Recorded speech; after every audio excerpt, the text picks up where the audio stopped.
Blue Cottage. This is Matt Riley, and today we were doing that famous old fiddle song called "The Devil's Dream." Now, you might not know the name, but you've probably heard it before in some form or another. I know all of you fiddle, guitar, banjo, mandolin guys out there, people know it.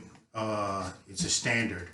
But for the people that are not in the know, this is of course, surprise, surprise, originated in the British Isles sometime around 1790.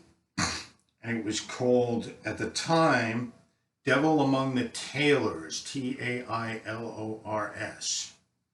Don't know, but first found in the United States under the name Devil's Dream in a musician's manuscript book from 1859. So it'll give you some idea of the longevity of this tune. And it's kind of an irresistible tune to tap your foot to dance to.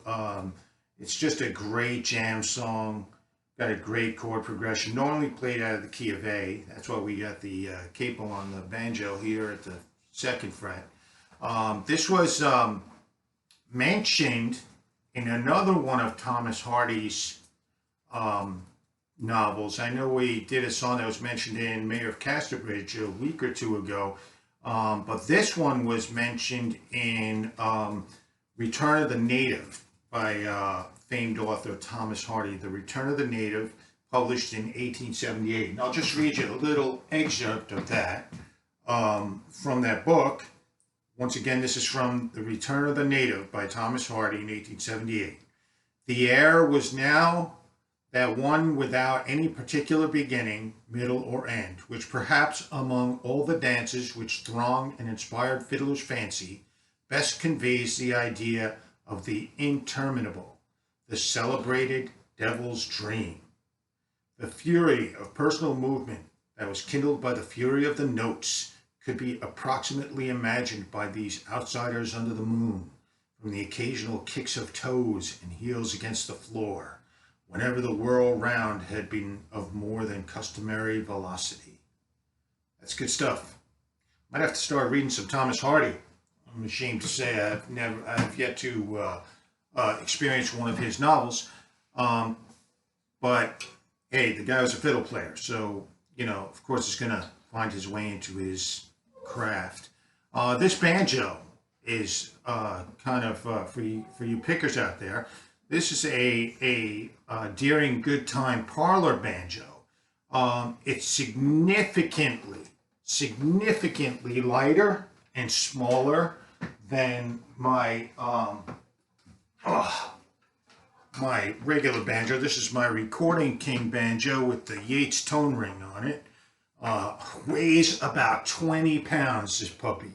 Seen a lot of action. He's a great banjo. I'll feature him on a couple of videos in the future. But this one, I just love the convenience of it. It's so small. It's you sit on the couch, you sit in a chair, and you just feel like picking some banjo and maybe not herniating a disc or something like that. That's always awesome. But thanks for stopping by the Blue Cottage today. Remember, our music is our history. Okay, these people back then in 1790 or 1859 or whatever, they had no computers, no TV. They were very lucky to have books in their houses. Music. They told stories. They sat around, they played music. They didn't ignore each other and, talk on their phones or whatever. And trust me, I love, living in the 21st century is great. I love YouTube. I've learned so much off it. But I use it. It doesn't use me. And, we could learn something from our ancestors in this respect. So keep that in mind. Hope you enjoyed this episode. Look forward to seeing you real soon. This is Matt Riley at the Blue Cottage. Thanks for stopping by. Bye-bye.